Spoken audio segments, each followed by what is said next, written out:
ameona vema leo nisimame mbele yenu. Nilimsihi Mungu sana kwamba anipe neno kwa ajili yetu sote siku ya leo, na Mungu ni mwaminifu, kwa sababu kile tunachomwomba, kwa kuwa yeye anajua haja zetu, anatupatia sawa sawa na vile tunavyohitaji. Kwa hiyo naomba tufungue maneno ya Mungu katika kitabu cha Mambo ya Nyakati wa Pili, sura ya 1 na mstari ule wa 7.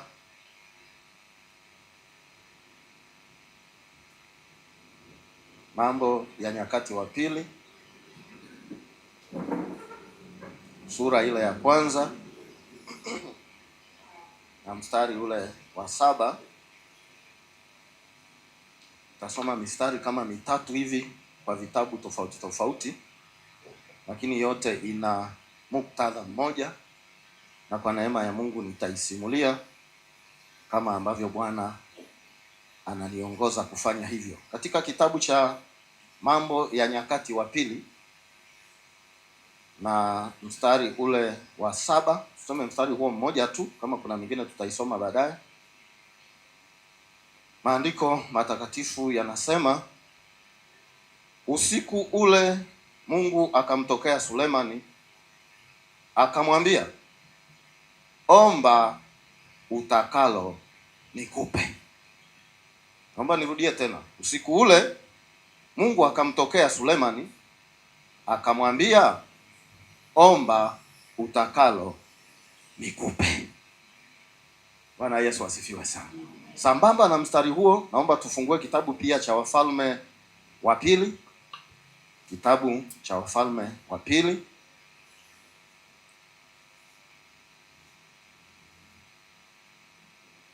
sura ile ya 4. Wafalme wa Pili, sura ile ya 4.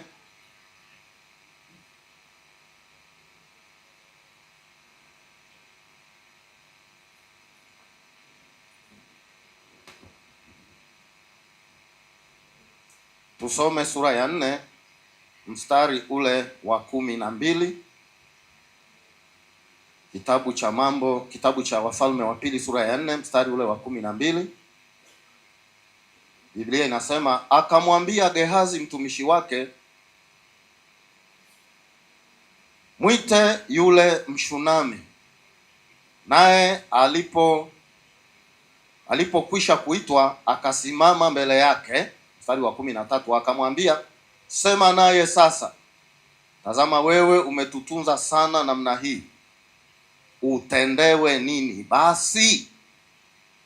Je, uombewe neno kwa mfalme au kwa amiri jeshi? Mstari mwingine tafadhali, tusome Wafalme wa Kwanza.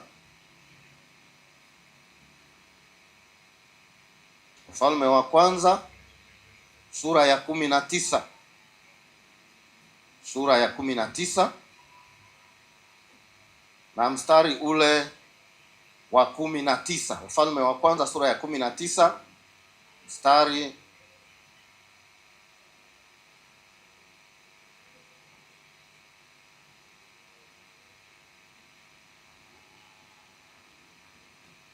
mstari ule wa 19 tafadhali. Basi akaondoka huko akamkuta Elisha mwana wa Shafati aliyekuwa akilima, mwenye jozi za ng'ombe 12 mbele yake, naye mwenyewe alikuwa pamoja na lile la 12. Elia akapita karibu naye, akatupa vazi lake juu yake, naye akawaacha ng'ombe, akamfuata Elia mbio, akasema, nipe ruhusa na kuomba nimbusu baba yangu na mama yangu, kisha mimi nitakufuata. Akamwambia, enenda urudi, ni nini niliyokutendea? Akarudi akiacha kumfuata, akatoa lile jozi la ng'ombe, akawachinja, akatokosa nyama zao kwa ile miti ya ng'ombe, akawapa watu wakala. Kisha akainuka akamfuata Elia akamhudumia. Bwana Yesu asifiwe sana. Nimesoma hii mistari mitatu kwa sababu nataka kuzungumzia kuhusu kanuni ya kupokea mahitaji yetu ambayo haizingatiwi sana. Wapo wanaoizingatia, kama hapa naona mnaizingatia sana kanuni hiyo, na kama kwa kuwa mnaizingatia, endeleeni kuizingatia. Nitaieleza ni kanuni gani. Lakini kuna kanuni ya kupokea mahitaji yetu kutoka kwa Mungu ambayo haizingatiwi sana, lakini ukisoma maandiko matakatifu ni kanuni ambayo kupitia hiyo, kwa mujibu wa maandiko matakatifu, imesababisha mambo makubwa kutokea kwa watu wa Mungu. Bwana Yesu na asifiwe sana. Tukianza na kile kitabu cha Mambo ya Nyakati wa Pili sura ya 1 na mstari ule wa 7, maandiko yanasema, tumesoma pale, Mungu anamtokea mfalme Sulemani katika ndoto usiku, na Mungu anamwambia mfalme Sulemani, omba lolote utakalo ili utendewe. Bwana Yesu asifiwe sana. Ni nafasi adimu sana ambayo hata mimi katika umri wangu wa huduma naitafuta, lakini kwa kuwa bado sijafa, labda kuna siku nitaipata. Lakini ni nafasi nyeti ambazo katika maandiko matakatifu tunaweza kuzihesabu kwa watu kadhaa ambao waligundua kanuni hii ya kupokea mahitaji yao, na baada ya kuizingatia, Mungu akafanya jambo la kushangaza katika maisha yao. Mfalme Sulemani anatokewa na Mungu katika ndoto, anaambiwa aombe lolote atakalo. Na sisi tunafahamu habari hizi, sisi ni wasomaji wa Biblia wazuri kabisa hapa Kimahama. Sulemani anaomba hekima na maarifa, na kweli Mungu anamjibu, anamwambia, nilijua wewe utataka utajiri, lakini pia utataka utukufu, utataka maisha ya siku nyingi, utaomba ulindwe na adui zako, lakini wewe unaomba hekima na maarifa. Mungu akamwambia, nitakupa ulichoomba, na hata ile ambayo hujaomba pia nitakupatia. Utakuwa tajiri kuliko wafalme wote waliokuwako kabla yako, na hata wengine watakao kuja baada yako utakuwa tajiri. Mungu na atusaidie sana. Kwa nini Mungu anamtokea Sulemani katika ndoto? Kwa nini Mungu anatoa nafasi hii kwa mfalme Sulemani kwamba aombe lolote atakalo na Mungu atamtendea lolote? Jibu liko mstari wa 6. Naomba turudi hapo nyuma tusome mstari wa 6. Hiyo kanuni iko hapo. Iko hapo nyuma hapo katika mstari ule wa 6. Hiyo Mambo ya Nyakati wa Pili sura ya 1 mstari wa 6. Maana yake nyuma ya huo mstari wa 7 tuliosoma. Jibu lina Biblia wakati mwingine inajitafsiri yenyewe. Dr. Martin Luther wakati anazungumzia kuhusu kanuni za kutafsiri maandiko, alisema neno moja la Kilatini, sola scriptura, kwamba iache Biblia neno la Kilatini lenye maana acha Biblia ijitafsiri yenyewe. Kuna maneno mengine katika Biblia yanatolewa tafsiri yake na maana yake katika Biblia kabla ya kuzingatia kanuni nyingine za kutafsiri maandiko. Katika mstari ule wa 6 wa sura ya 1 ya Mambo ya Nyakati wa Pili tunapewa kanuni ambayo mfalme Sulemani aliizingatia kwanza kabla ya kupewa hiyo fursa adimu ya kuambiwa aombe lolote atakalo na yeye atatendewa. Mstari wa 6 unasema hivi, Sulemani akaipandia huko madhabahu ya shaba mbele za Bwana iliyokuwako hemani pa kukutania, akatoa sadaka 1000 za kuteketezwa juu yake. Bwana Yesu asifiwe sana. Nafikiri hiyo kanuni umeshaanza kuiona sasa. Kabla ya Mungu kukutokea, kukupa hizo fursa, kabla ya kupokea mahitaji yangu au mahitaji yako, kwa sababu Mungu anayajua. Kumbe watu wa Mungu pamoja na maombi, maana hiyo ndiyo njia ya kwanza ya kupokea mahitaji yetu kibiblia, kumuomba Mungu. Lakini pamoja na maombi ambayo Biblia inasema ombeni nanyi mtapewa, ombeni bila kukoma, hiyo hatuiachi, hiyo tunaenda nayo. Tunaomba sana na hatutaacha. Lakini leo tunakumbushwa kuna kanuni nyingine ya kutoa sadaka kwa Bwana, ya kumtolea Mungu kwa uaminifu, ya kutoa bila kuchoka, ya kutoa bila kuangalia fulani anasemaje, ili mradi inafanya kwa ajili ya Mungu aliye hai. Sulemani akaipandia madhabahu ya shaba kule Gibeon. Kihistoria hapa mahali zamani ilikuwa ni pale ambapo Ibrahimu alimtoa mwanawe Isaka ili awe sadaka ya kuteketezwa. Mungu akaangalia katika kuleta kondoo. na baadaye katika nyakati za Sulemani pakajengwa hekalu Gibeoni, pale mahali ambapo hata Daudi alipohesabu watu kwa kiburi chake alipanunua kwa Arauna kwa gharama yake akatoa. Kwa lugha nyingine ilikuwa ni kanisani kwa leo, kwa lugha rahisi ilikuwa ni hapa Kimahama kwa askofu wetu Muna. Bwana Yesu asifiwe sana. Akapanda katika ile madhabahu ya shaba kule Gibeon, akatoa sadaka za kuteketezwa 1000. Katika vitabu vingine vya mafafanuzi wanasema ilikuwa ni ng'ombe dume 1000. Sasa kwa sababu tunaishi kwenye jamii ya wafugaji, asubuhi pia niliwauliza dume moja wa ng'ombe huku, dume mzuri anayefaa kutolewa sadaka kwa Bwana. Sio wa kuchinja kesho kutwa kwenye sherehe ya kuingia katika jengo jipya siku ya Pasaka. Anatolewa kwa Bwana. Ni shilingi ngapi dume mkubwa? Niliuliza kwenye ibada ya kwanza, ni shilingi ngapi?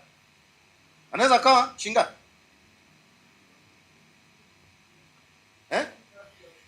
Bei ya kawaida tu, tusiseme ya juu sana, ya kawaida. 2 milioni 2. Haya sawa. Na hata asubuhi pia, kumbe tuko pamoja, asubuhi pia walisema 2. Sasa milioni 2 mara 1000 ni shilingi ngapi? Ni bilioni ngapi? Bilioni 2. Naona watu wanafanya hizo bilioni 2, watu hawakurudi na nyama nyumbani. Biblia inasema zilitolewa kwa Bwana sadaka ya kuteketezwa. Bilioni 2 zikageuka majivu mbele ya Bwana katika madhabahu ya shaba kule Gibeon. Unafikiri Mungu atanyamaza? Mungu mwaminifu atanyamaza? Nasema Mungu anayemlipa kila mtu sawasawa na kazi yake atanyamaza? Sulemani alipomaliza vile akajua nimeshazingatia kanuni muhimu sana, wala siombi, naenda kulala zangu. Kaenda akapiga usingizi. Na bila shaka Mungu aliacha apige ka usingizi ka kwanza, kale ka uchovu wa kwenda kutoa sadaka 1000 mbele za Bwana. Aliposhtuka kumbe bado hakujapambazuka. Alipolala usingizi wa pili, pengine Mungu akamtokea akamwambia, ile kanuni uliyoizingatia Bwana, wewe omba lolote utakalo utendewe. Ni neno la Bwana asubuhi ya leo kwa ajili yetu. Haleluya, haleluya. Na unajua kuna kanuni ukizizingatia mbele za Mungu, ikiwemo hii. Mungu akikwambia uombe huna papara, huanzi kuhangaika. Jamaa akasema, huyu aliyeniambia niombe lolote si ana kila kitu ninachotaka? Si vitu vyote vinatoka kwake? Na hata mimi mwenyewe ni mali yake. Naanzia mbali kidogo. Kwanza siendi sana. Mimi naomba tu hekima na maarifa. Kamwambia Mungu, umemwonyesha baba yangu Daudi fadhili nyingi sana. Sana. Baba yangu amefanya mengi katika ufalme wake.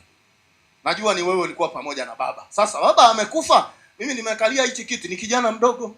Watu hawa ni wengi kama mchanga kwangu. Nipe hekima na maarifa niweze kuwaongoza watu hawa. Haleluya, haleluya. Mungu, nilikuwa nasema asubuhi wakati mwingine kuna mambo ukiyaomba hata Mungu naye ni kama anashtuka kidogo. Hashangai maana yeye anajua kila kitu, ila anashtuka kidogo. Suleiman, mimi nilijua Mungu anataja mahitaji muhimu pale 4 ambayo mwanadamu siku zote halali macho akiyatafuta. La kwanza utajiri. Suleiman, sikujua. Mimi nikajua utaomba utajiri. Nashukuru Askofu alisema jamani tuwe wa kweli tusiwe wanafiki. Kuna mtu ambaye hataki utajiri hapa? Mimi ni wa kwanza. Lakini utajiri pamoja na Bwana. Mungu anasema hukutaka utajiri la kwanza. Lakini jambo la pili hukutaka utukufu. Utukufu maana yake ukiwa tajiri unakuwa mtu wa heshima. Hata mlango unafunguliwa, viatu vinafutwa futwa. Wakati mwingine unabebwa hata mgongoni. Unapata watu wanaokushangilia tu hata kama unachoongea hakieleweki.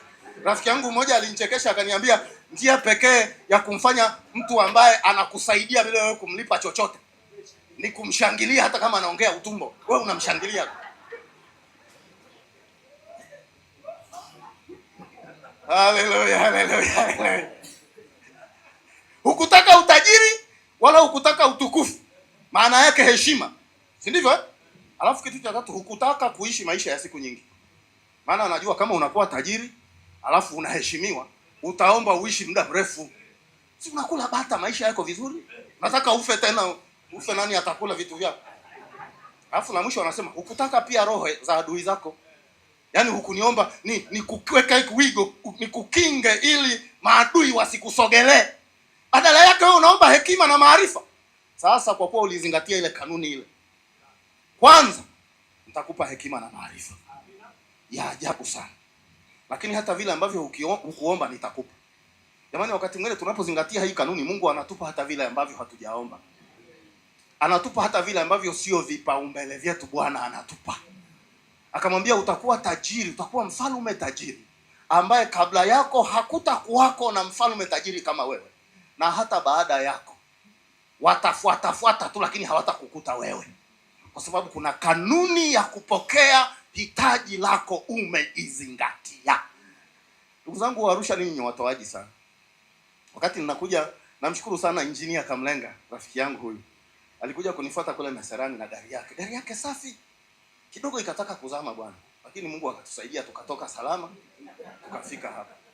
Sasa wakati tuko njiani nilikuwa namchokoza tu kwa makusudi. Leo hivi jengo letu jipya la Arusha ni kama shilingi ngapi gharama? Akasema, nikamuuliza mpaka sasa hivi nimetumia kama shilingi ngapi? Akasema tunakaribia bilioni.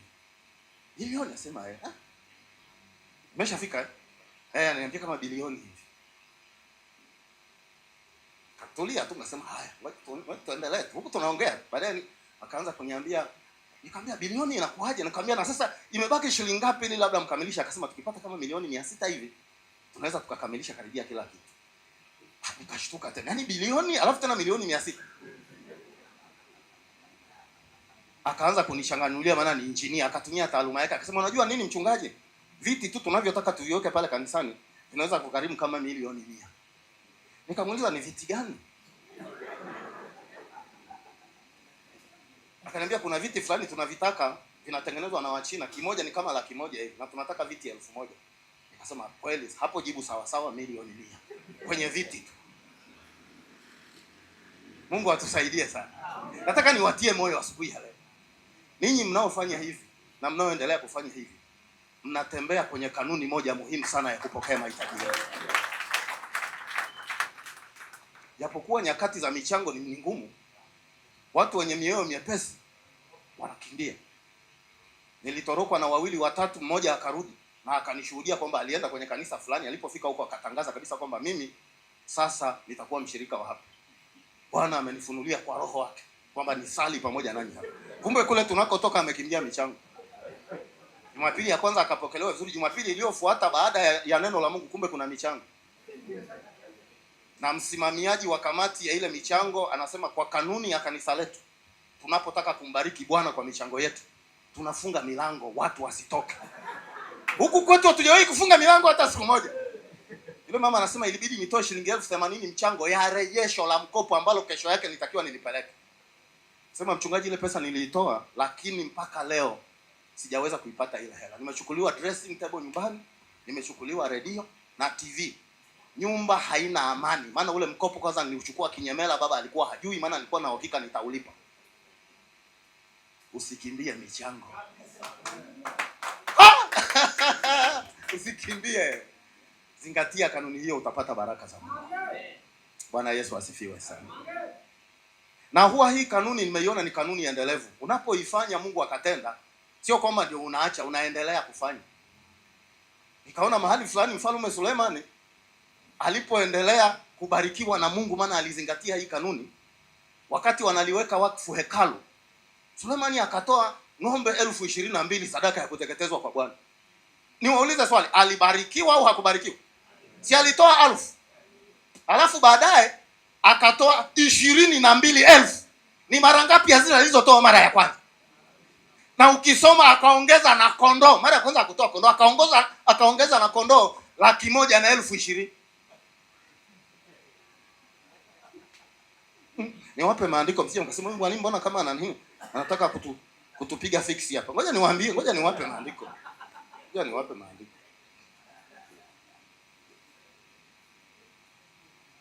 Kitabu cha Wafalme wa Kwanza. Mtasoma kwa wakati wenu. Sawa eh? Wafalme wa Kwanza sura ya 8 mstari wa 63. Naomba usome tu, maana jamani nahubiri maneno ya Mungu, sio maneno yangu. Naomba usome tu hapo ili msije mkasema mbona kama hili ni changa la macho.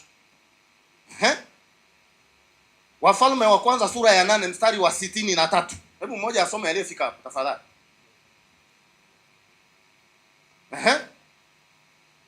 Yanasemaje? Imeandikwa sawa.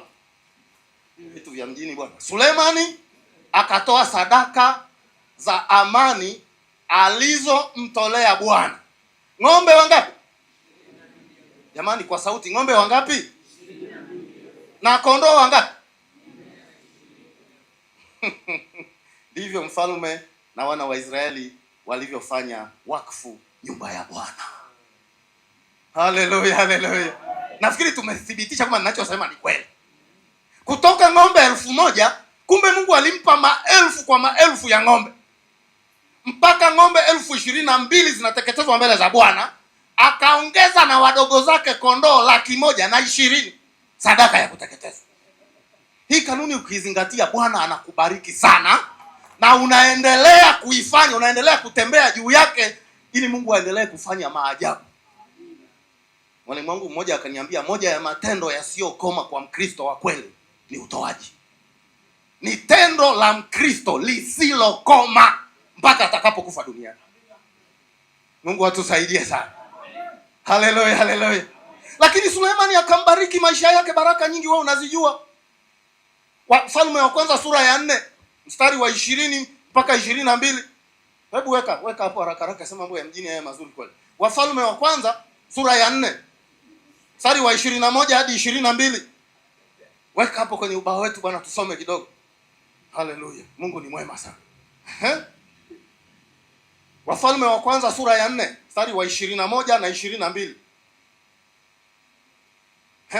Biblia inasema, Sulemani akatawala juu ya falme zote toka mto mpaka nchi ya Wafilisti, na hata mpaka wa Misri walimletea tunu na kumtumikia Sulemani siku zote za maisha yao. Walileta vitu kwake. Kwani alikuwa na upungufu gani? Lakini ukizingatia hii kanuni, hata kama unavyo, Mungu anakujaza tena. Tunafahamu ziara ya Malkia wa Sheba, Malkia kutoka Ethiopia, aliyeenda na talanta 120 za dhahabu kwa mfalme Sulemani. Na maandiko yanasema, na manukato mengi sana akampa Sulemani, hayahesabiki. Wakati anavyo anaongezewa. Bwana Yesu asifiwe sana. Mstari unaofuata twende. Nilikuwa nataka hapo. Na vyakula vya Sulemani vya siku moja. Hebu sema siku moja. Vilikuwa kori 30 za unga mzuri. Ni pipa hizo 30 kori. Na kori 60 za ngano. Kulikuwa kuna vitumbua, chapati na kila kitu pale. Vya siku moja. Silivyo, endelea. Twende rafiki yangu. Na ng'ombe 10 walionona kwa siku wanaliwa. Ng'ombe 10 walionona. Nielezee kidogo hapo. Ng'ombe 10 walionona ni wale ng'ombe waliohasiwa, madume yaliyohasiwa, alafu yananenepa. Ndio wanaitwa ng'ombe 10 walionona. Alafu kuna ng'ombe 20 za malisho. Ni hawa ambao hawajahasiwa, wanafunguliwa asubuhi kwenda kwenye malisho, alafu wanarudi nyumbani. Jumla ng'ombe wangapi? 30. 10 walionona, 20 wa malisho. Ngapi? Kwa siku ngapi? Kulikuwa na mishikaki mingi hapo. Endelea. Pamoja na ayala. Sawa Mbona umenipotea? Sawa, samani. Kondoo 100 kila siku. 100 kila siku. Jamani, sio swala la wiki, la kila siku. Endelea. Pamoja na ayala na paa na kulungu. Hawa wametajwa kwa uchache, wanawakilisha nyama pori. Ni nyama pori. Kwa hiyo ukifika unataka mishikaki ya wanyama wa kufugwa au wanyama pori, supu mchemsho ya nyama pori au nyama, unachagua unachotaka. Ningekuwepo mimi ningekuwa nashinda huko nile nyama kila siku. Endelea. Alafu na kuku waliofanya nini? Sasa kuku, kwa sababu huwa mtu mmoja anaweza akala kuku mzima, hawakutajwa idadi, ni wengi. Nisaidieni ndugu zangu mahesabu ya. Unajua Biblia saa nyingine ni ya mahesabu. Kwa haraka. Alitoa ng'ombe 1000 ile mara ya kwanza. Yeye Mungu akampa ng'ombe 30 kila siku. Na alitawala miaka 40. Piga hesabu. Kwa nyama tu Mungu alimpa ng'ombe wangapi? Maana ni vizuri tupige hesabu za wazi. Piga ng'ombe 30 mara miaka 40. Mwaka mmoja una siku ngapi? 365. Sasa 365 mara 40, alafu piga mara 30. Ng'ombe 438,000 Sulemani alizitafuna katika kasri lake. Sema Mungu unaweza yote. Wakati mwingine tujifunze mambo kama haya ili yatutie moyo katika kuendelea kumtumikia Bwana. Haleluya, haleluya. Suleiman Mungu akambariki sana. Tuachane na Suleiman, twende kwa mama mwingine anaitwa mwanamke Mshunami. Tulisoma habari zake hapa. Mwanamke huyu ni mtu alikuwa na cheo, maandiko yanaeleza. Alikuwa mwanamke mwenye cheo, tajiri, mwenye fedha, lakini ndani yake alikuwa na moyo mzuri wa kutoa kwa ajili ya watumishi wa Mungu. Wakati nabii Elisha anapita kwake kila wakati, akagundua huyu ni mtumishi wa Mungu. Huyu Askofu Muna huyu ni mtumishi wa Mungu aliye hai. Si ndivyo eh? Akaanza kumuomba, mtumishi wa Mungu, unapopita hapa nyumbani, upite uingie upate chakula. Upate chakula mtumishi. Elisha akasema hapana. Akamshurutisha. Biblia inasema kushurutisha ni kumsihi mtu kwa hekima afanye kile unachokitaka. Kamuomba. Elisha akakubali. Kufika akakuta yule mama, kwa sababu alikuwa tajiri, ni mtu mwenye cheo, meza imechafuka, ina kila kitu. Mzee akawa akala bata pale, akila kuku pale, kila asali pale. Wakati mwingine pengine alikuwa akishamaliza kula, digestion inapo take place, mmeng'enyo wa chakula unapofanya kazi, labda mzee alikuwa anasinzia. Mama akasema, kwa nini huyu mzee tusimtengenezee na chumba chake kabisa, akimaliza kula akapumzike mahali, na chumba hichi tumjengee huko juu gorofani apate upepo mzuri. Huyu mama akamshirikisha mume wake lile wazo. Unapozingatia hii kanuni, mshirikishe pia na mwenzi wako ili milango ifunguke kwa wote. Yule mzee akaambiwa, unajua wamama huwa wanaonaga mahitaji kwa haraka kuliko akina baba. Mwambia hamna shida mama, tumjengee tu. Elisha nabii mtumishi wa Mungu akajengewa chumba gorofani. Bwana Yesu asifiwe sana. Kwa hiyo akawa akimaliza kula anaenda kule gorofani anakaa. Na Biblia inaeleza kwamba kile chumba kiliwekwa kila kitu ndani, taa, meza, kitanda. Yaani kwa leo ingekuwa hicho chumba kiko full. Kina AC, ukitaka kuwasha feni, kina vitanda vizuri, kina sofa, kina TV. Bila shaka na vingamuzi vyote unavyovitaka vya kuangalia mashindano ya nje ya Ulaya au ya Tanzania vilikuwepo. Self-contained room kwa mtumishi wa Bwana. Haleluya. Mzee alipoingia pale akakaa akacheki kile chumba na vyakula anavyopewa na yule mama. Akamwambia Gehazi aseme muite huyu mama. Muite aje? Kuna kanuni tayari ameizingatia, huyu anatakiwa apewe fursa ya kuomba lolote atakalo.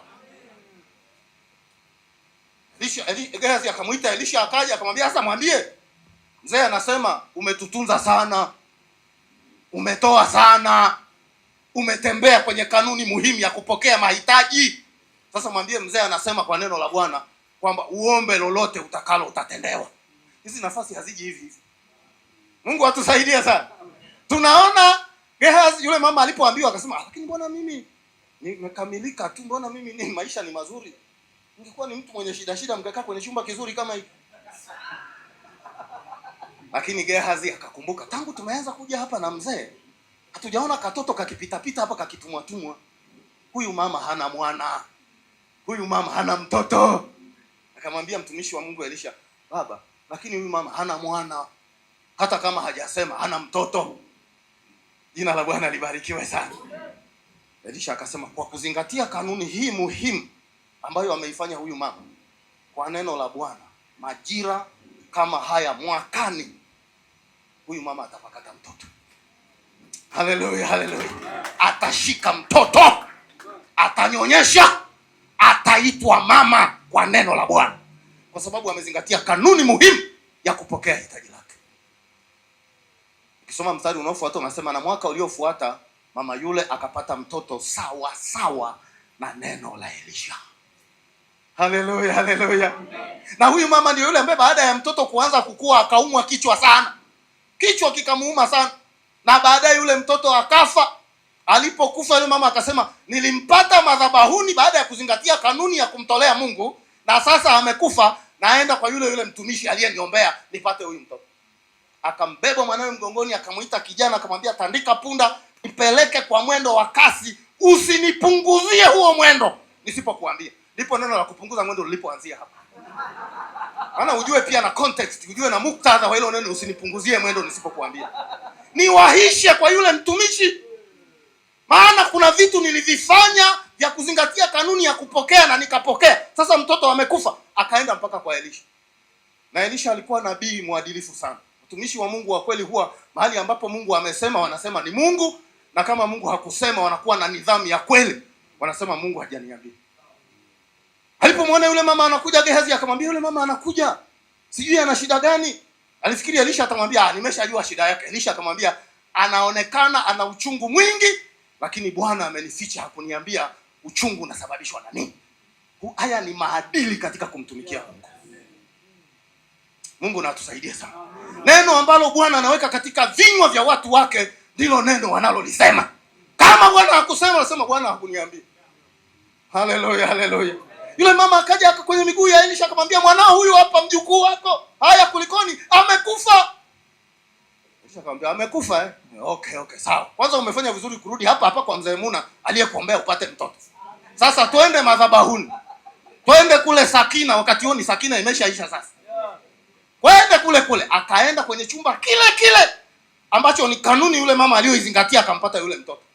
Kama sasa tokeni nje, nataka niongee na mzee kidogo. Kama mbona mapema sana? Mtu azingatie kanuni alafu mpe mtoto afe haraka namna hii. Tunafahamu nini kilitokea. Elisha akamuombea yule mtoto, akapiga chafya mara 7 na mtoto yule akafufuka tena. Haleluya, haleluya. Ukisoma sura zinazofuata, yule mwanamke kuna mashamba yake alikuwa amedhulumiwa. Mfalme akatoa agizo arudishiwe mali zake na mashamba yake.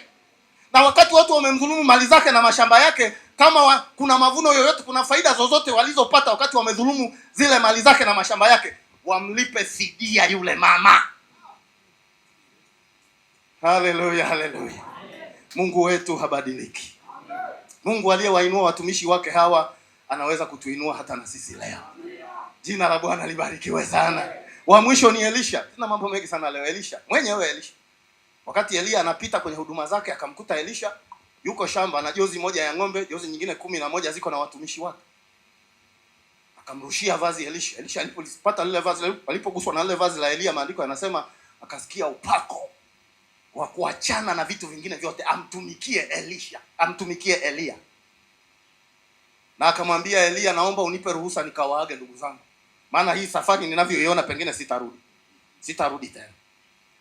Elia akamwambia naenda, usichelewe. Aliporudi akasema sasa naondoka, naenda kumtumikia mwanaume mwenzangu anayeitwa Elia, maana ndivyo ninavyojisikia moyoni. Na sasa nikienda huku, hawa ng'ombe wangu jozi 12 ya ng'ombe wapo, nitakuwa na kumbuka. Waleteni tuwachinje wote hapa, watu wanywe supu. Jamani, si ndivyo neno la Mungu linavyosema? Jozi 12 ya ng'ombe, manake ng'ombe 24 waliokuwa kitega uchumi chake na familia yake, wakachinjwa, watu wakanywa supu ya bure. Nafikiri ile siku kile kijiji watu walimshukuru Mungu sana. Wito saa nyingine unateketeza vitu vyako kwanza ili umfuate Mungu. Elisha akamfuata Elia. Bwana Yesu asifiwe sana. Wakafanya huduma na Elia. Tunafahamu habari hizi. Akaona matendo makuu ya Mungu ambayo aliyafanya kwa mkono wa Elia. Ilipofika wakati sasa Elia anataka kuondoka, Elia akamuaga Elisha kwamba bwana, mimi naondoka. Lakini Elisha akamwambia Elia, ni sawa, taondoka, maana kila jambo lina mwisho. Lakini kuna kanuni nilizingatia wakati unaniita. Wale ng'ombe siwakumbuki kwa ubaya, maana niliwatoa kwa Bwana.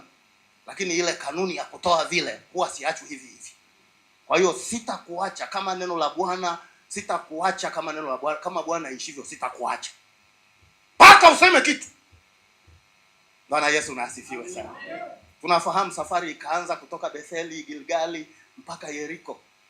Wataalamu wanasema ule mwendo waliotembea ambao Elisha alikuwa anang'ang'ania kwamba apewe baraka na Elia, wanasema ilikuwa ni kama wastani wa maili 70 hivi. Kama wastani wa kilomita 120 wanavyosema wataalamu. Wanatembea tu kwa miguu. Hamuachi, maana aliambiwa ana wewe baki hapa mimi niende. Asema mimi sitabaki.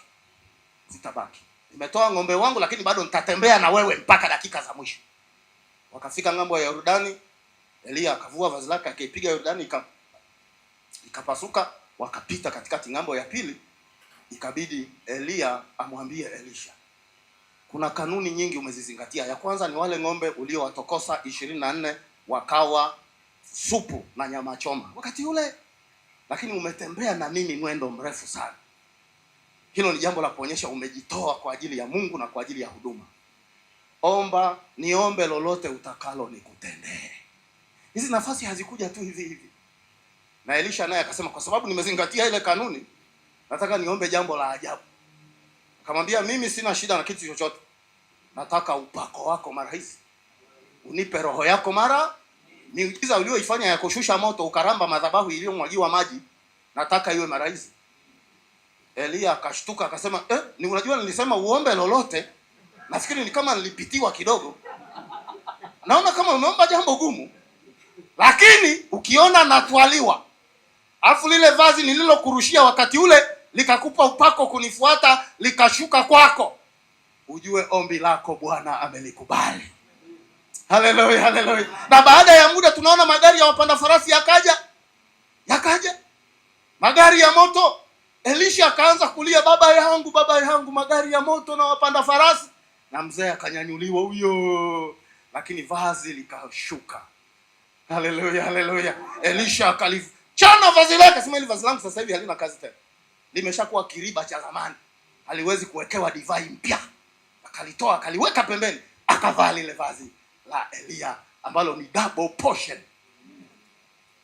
Roho mara mbili ya Elia. Na jamaa alivyokuwa mkorofi, alipohakikisha baba yake ameshaondoka hamuoni tena, akarudi akafanya majaribio ya haraka, immediately test pale kwenye Yordani. Wakati wanakuja tunaona Elia alivua vazi akalipiga, maji yakagawanyika. Yeye aliporudi akauliza tu, hivi yule Mungu wa Elia yuko wapi? Maji yakampisha. Haleluya! Akapita ngambo ya pili. Katika miujiza ya Elia, mifupa yake haikufufua mtu. Lakini ya Elisha, wakati ameshazikwa kaburini kabisa, ameshakuwa mifupa, watu wanapita kwenda kuzika, hayupo. Wale waliobeba ile sanduku wakalidondosha, likaangukia kule kwenye kaburi la Elisha. Nini kilitokea? Mpaka mifupa yake ilikuwa ina upako. Haleluya. Mungu wetu habadiliki.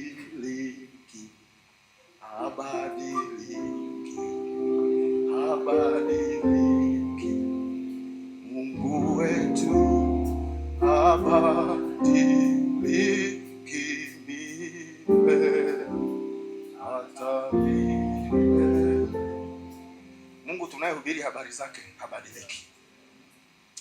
Ni yeye yule jana, leo na hata milele.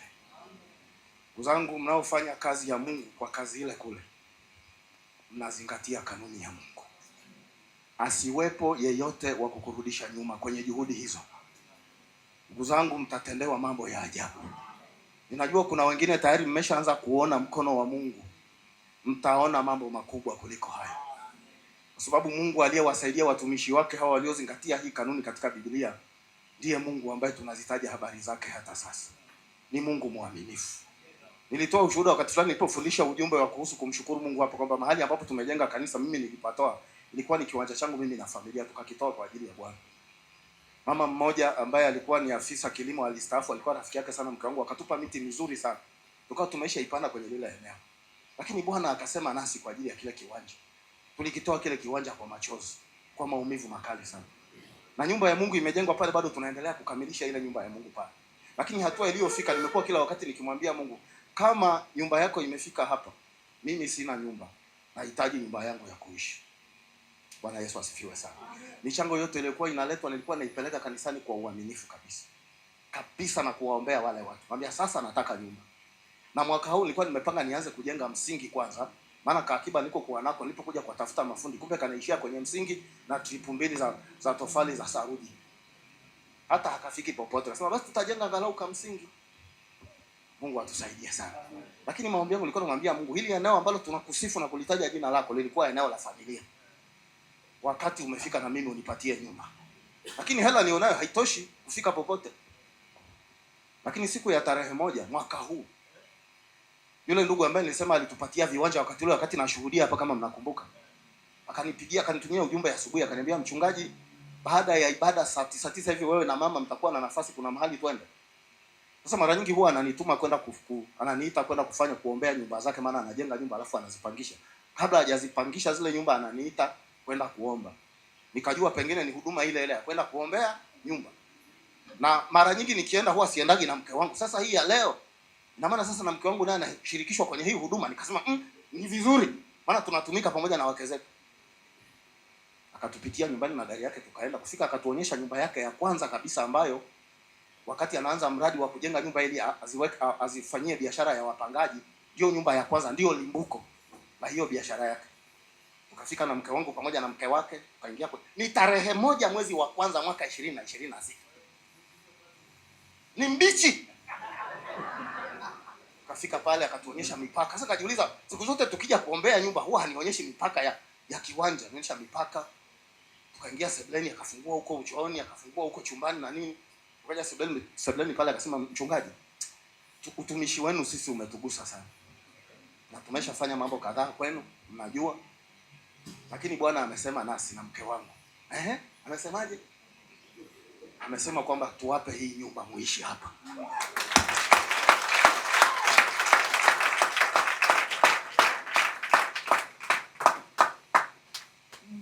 Unajua kuna wakati ni kama huamini masikio yako.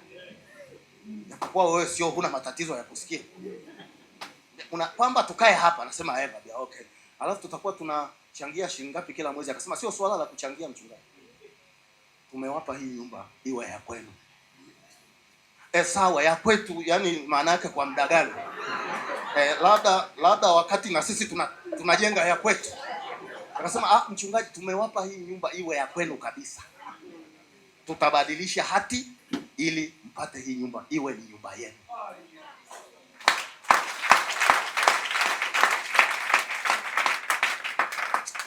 Mungu ni mwaminifu.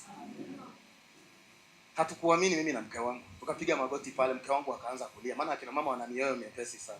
Yesu wangu, umetufanyia nini? Sasa nasema huyu naye tena unasema ametufanyia nini tena?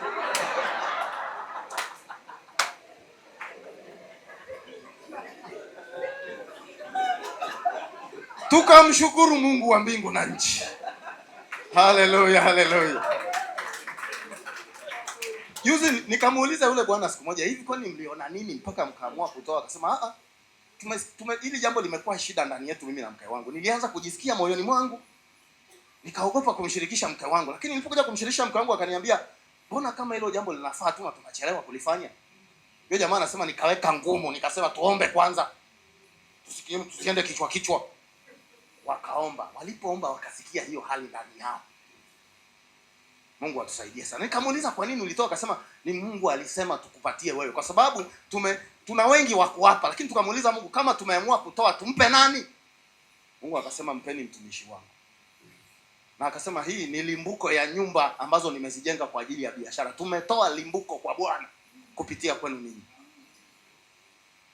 Nikamuuliza ina thamani kama shilingi ngapi? Akasema sikuweka hesabu vizuri, lakini haitapungua milioni 25. Sasa huku hicho ni kibanda, lakini kule kwetu huku unaambiwa ngazi zinajengwa kwa mifuko 100 ya simenti. Mimi nitawaweza nyie, lakini kule kwetu ni nyumba nzuri ya kifahari. Ina tiles, ina umeme, ina maji. Mzee, nimetoka kwangu. Nitakukaribisha siku moja uje baba. Uje na mama. Mungu ni mwaminifu. Tusimame tumshukuru Mungu. Kila siku, kila saa mwaminifu Bwana. Kwa ufupi sana alafu tumshukuru Mungu.